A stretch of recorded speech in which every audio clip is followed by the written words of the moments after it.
Thank you so much for joining me on this past blog series on healthy eating. I've really enjoyed sharing tips and tricks to make healthy eating not as confusing as it has been with all the media stories and information that's out there.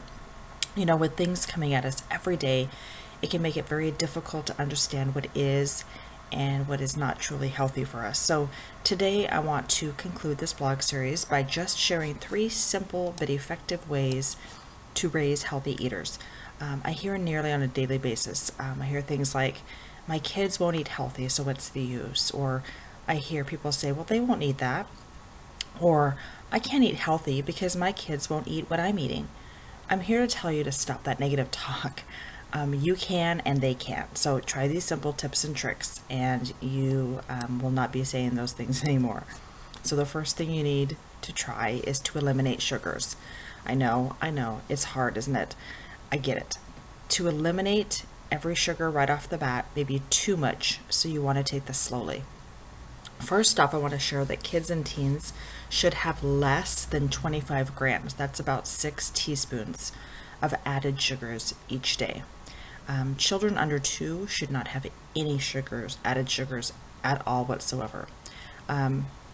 With your kids and teens, it doesn't mean absolutely no dessert though. When you slowly eliminate the added sugars, your taste buds begin to change, and you don't want those added sugars so much anymore.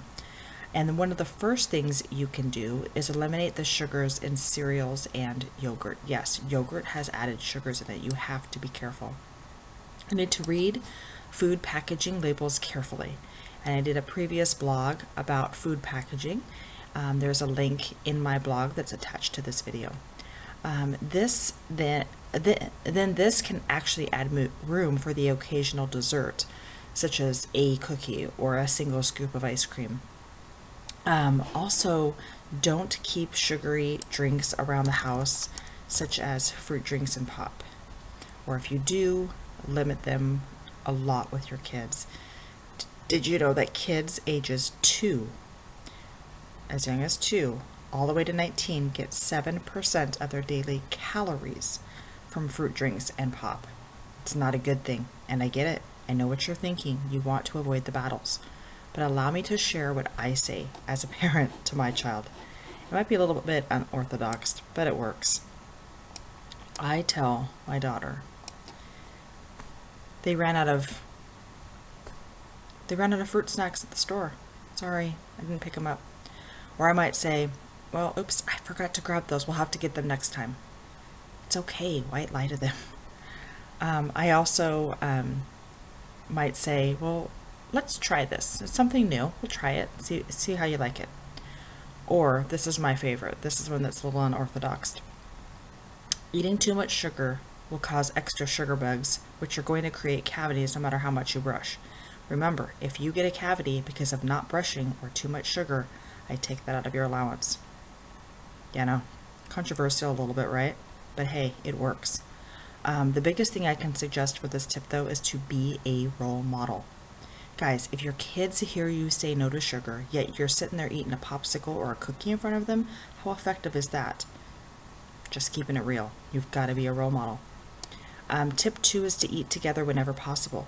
This goes along with being a role model.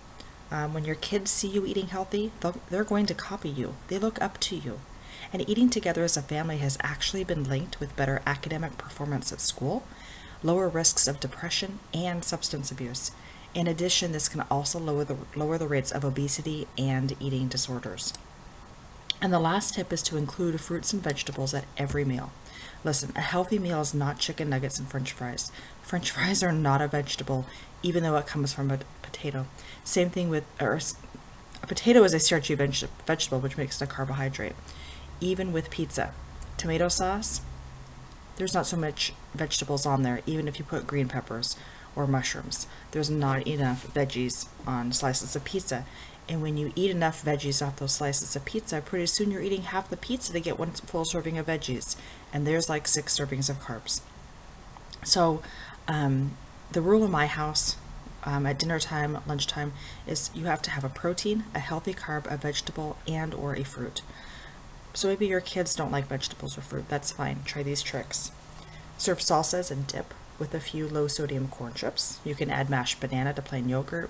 You could toss microwaved frozen braised cauliflower into your mac and cheese. One scary statistic that I found was that 60% of toddlers get one serving of fruits and vegetables. This was a study taken by the University of North Carolina. One serving, 60% of toddlers. That's scary. Eating more produce. I'm going to leave you with a quote. And this quote is by Jeanette Paulsick Marino. She has a PhD and she's a childhood nutrition researcher at Baylor College of Medicine in Houston. And she says, eating more produce is a protective against cardiovascular disease and may help to prevent childhood obesity. Obesity is the #1 killer, and it's the most preventable. Let's set our children up for success, and remember, it's never too late for you. If you need assistance or a way to get started to be that role model like I know you do, contact me to get started on a pathway to health, success, and a positive legacy for your family. Investing in your health is more satisfying than investing in prescription medicine, tests, and surgery, and it's cheaper. Here to help. Have a great day. Bye.